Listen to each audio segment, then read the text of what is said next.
So ngayon po, ipapakita ko po sa inyo kung ano karami yung aking mga things. Ito po yung first, yung aking lapis na parang China. At ikalawa, yung aking notebook ng grade 4 ako. Pero mag-grade 5 na po ko. At ito po yung We Are Bear Bears na rock and roll ko na notebook.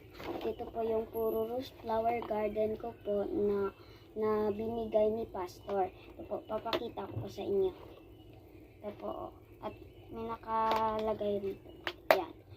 At ito po yung aking pang grade 5 na notebook. Yung double A roll.